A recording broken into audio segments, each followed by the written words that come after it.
महाराज, पूर्वी आपल्या दुःखास कारणीभूत झालेला आणि आता आपल्या कुळाचा धर्म पुरवण्यास कारणीभूत होणारा हा सिद्धार्थ आपल्या वडिलांचे अभिवादन करण्यासाठी इथे उभा आहे.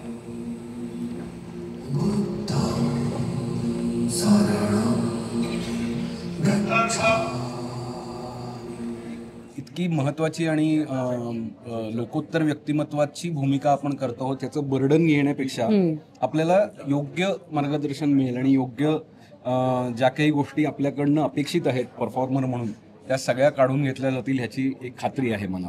बुद्धांची भूमिका करतो आहेस तर त्या भूमिकेमध्ये कुठेही आपल्याला किंतु परंतु असता कामा नये. नमस्कार मंडळी, स्वागत आहे रंगभूमी.com वर. माझ्यासोबत आहेत ओमकार कुलकर्णी. खूप स्वागत आहे रंगभूमी.com वर. धन्यवाद. रंगभूमी.comच्या सर्व प्रेक्षकांना आणि तुम्हाला दोघांनाही ह्या नाटकाच्या निमित्ताने आपली भेट झाली त्याबद्दल आनंद होत आहे.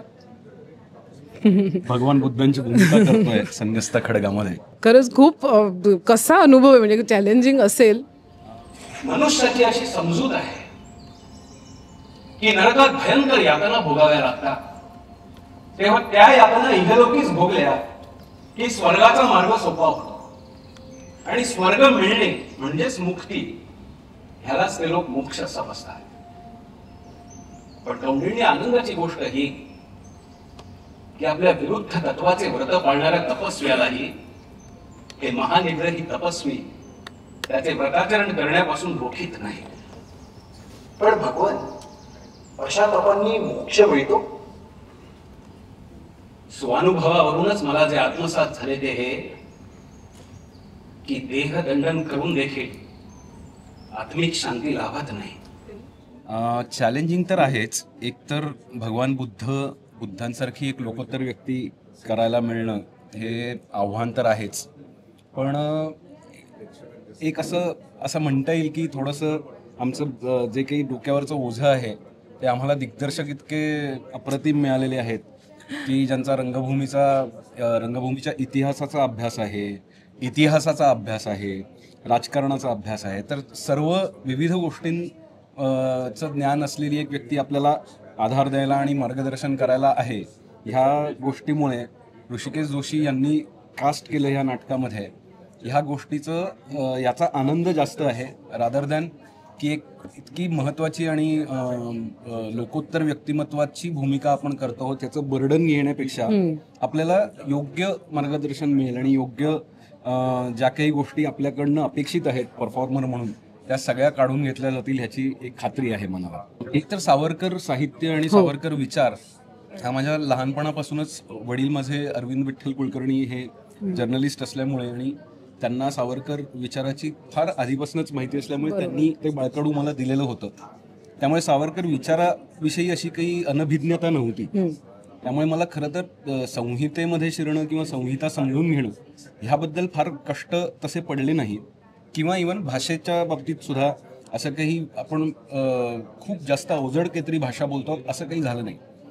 पण मुख्य मुद्दा त्यातला हा आहे की अनेकदा असं होतं की सावरकरांचे विचार इतके प्रखर आणि तेजस्वी आहेत की बुद्धाचं तत्त्वज्ञान आपल्याला माहितीच असतं की करुणा आणि अहिंसा ह्यांनी बुद्धांनी जगाला जिंकलं किंवा बुद्धांनी जे शोषित आहेत, पीडित आहेत त्यांच्यासाठी एक तत्त्वज्ञान असं निर्माण केलं की ज्यामध्ये धर्म, कर्मकांड किंवा यज्ञ ह्या सगळ्या गोष्टी बाजूला पडून माणसामाणसातले संबंध कसे दृढ होतील आणि मानवतावादी दृष्टिकोन कसा पसरला जाईल ह्याचं तत्त्वज्ञान त्यांनी मांडलं.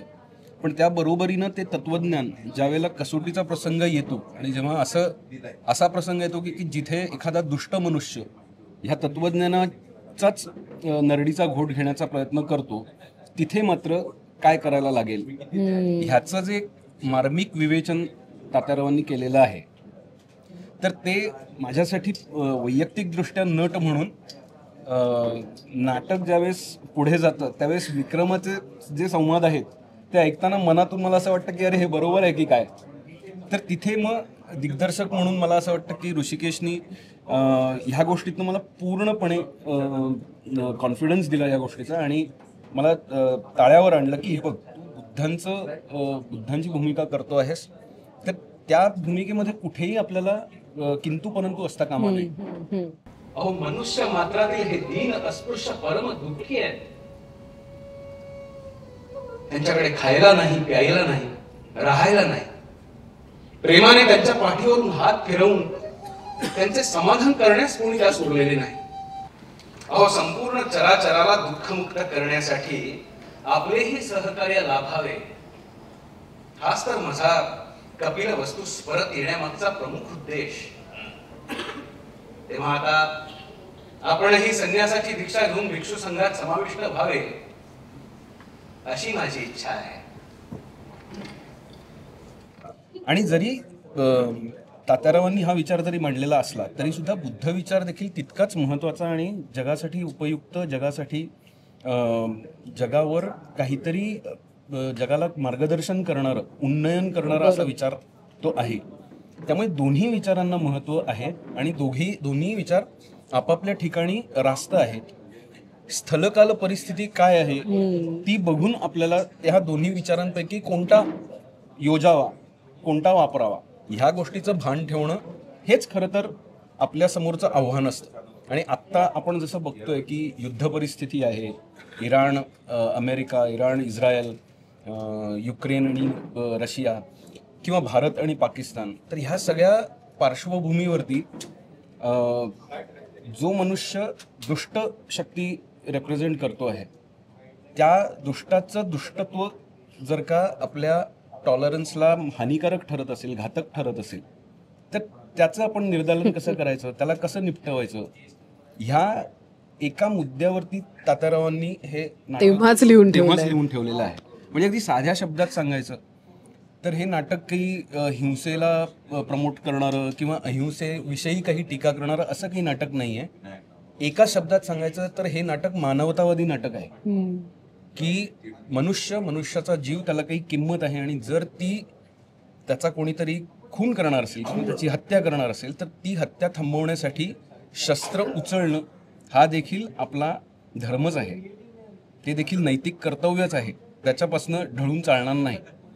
तिथे आर या पार हीच स्थिती असू शकते, त्याच्यात कोणताही किंतु परंतु असता कामा नये. वा ओमकार, मस्त, खूप सुंदर एक्सप्लेन केले. याहून मला वाटत नाही चांगलं कोणी एक्सप्लेन करू शकेल. हे मिस करू नका नाटक. म्हणजे जे आत्ता आपण अनुभवतोय, जे आपल्या सभोवताली घडतंय ते सावरकरांनी तेव्हा हेरलं होतं, तेव्हा ते शब्दांकित केलं आहे नाटकाच्या स्वरूपातही, आणि आज ह्या सगळ्या मंडळींच्या माध्यमातून आपल्याला ते बघायला मिळणार आहे रंगभूमीवर. अजून काय पाहिजे? मला एक गोष्ट आणखीन सांगावीशी वाटते की हे नाटक अनेकदा असं होतं, सावरकरांबद्दल जे काही मीडियामध्ये आपण ऐकतो अनेकदा किंवा अनेकदा लिहून येतं, तर अशा सगळ्या व्यक्तींना मी हे आवाहन करेन की ज्यांनी सावरकर साहित्य वाचलेलं नाही आहे किंवा सावरकरांविषयी काही माहिती नाही आहे, पण जे सोशल मीडियामधनं माहिती घेऊन त्याच्यावरनं मतं बनवतात, तर एकदा त्यांनी हे नाटक येऊन बघावं. कारण ते बघितल्यामुळे कळणार आहे की हे विचार आपल्याला पटतायत की नाही पटतायत. कारण म्हणजे आता हे थोडंसं मी एक जेनेरिक विधान करतोय, पण आपल्याकडे जी म्हणून ऐतिहासिक नाटकं झाली, त्या ऐतिहासिक नाटकांमध्ये इतिहासाचा भाग आणि त्या ऐतिहासिक व्यक्तींच्या पर्सनल किंवा कौटुंबिक नातेसंबंधांचा भाग ह्याचं जे प्रमाण आहे त्या प्रमाणामध्ये बरीच चर्चा झाली आहे की इतिहास किती आणि कौटुंबिक ड्रामा किती. तर हे एक असं नाटक आहे की जे तात्विक काही भूमिकांबद्दलची चर्चा करतं. त्यामध्ये इतिहासाचं अवलोकन, त्याचं भान, या सगळ्या गोष्टींबरोबर जास्तीत जास्त बुद्धिप्रामाण्यवाद, की तुम्हाला कोणत्याही परिस्थितीमध्ये जेव्हा असा काही प्रसंग येतो की जिथे तुम्हाला नैतिकतेशी तुमच्या सगळे हितसंबंध जुळलेले असतात किंवा नैतिकतेच्या कसोटीवरती तुम्हाला काही निर्णय घ्यायचे असतात, तर तिथे तुम्ही तुमच्या बुद्धी प्रामाण्यवाद तुमचा कसा काय वापराल आणि कसे डिसिजन्स घ्याल ज्याच्यामध्ये जास्तीत जास्त लोकांचं भलं होईल नक्कीच आणि कमीत कमी हिंसा, कमीत कमी हानी होईल. तर त्या दृष्टीनं हे नाटक फार महत्त्वाचं आहे. आणि त्यामध्ये असं नाही आहे की हे तात्विक चर्चा आहे म्हणजे खूप रटाळ किंवा असं काही होणार. त्यामध्ये तितकाच रोमॅन्स आहे, तितकीच ॲक्शन आहे, तितकीच गोष्ट आहे, इतकी डायनॅमिक गोष्ट आहे.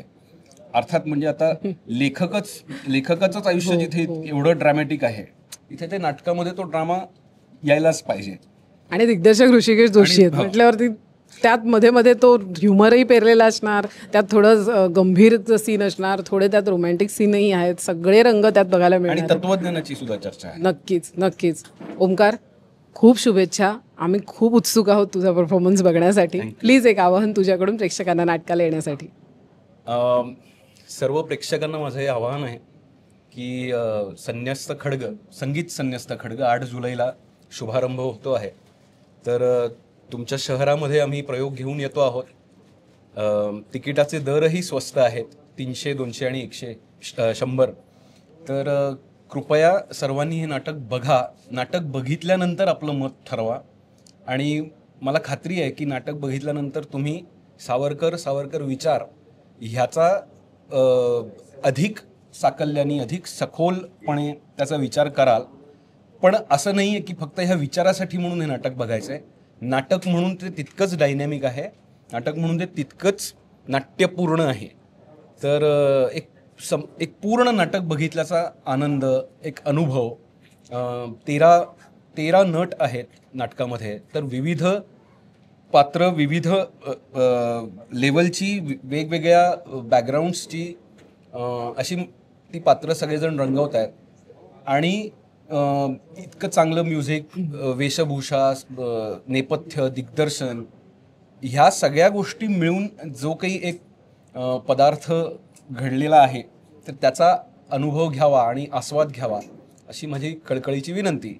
वाट बघतोय याच. नक्की या. धन्यवाद ओमकार. धन्यवाद.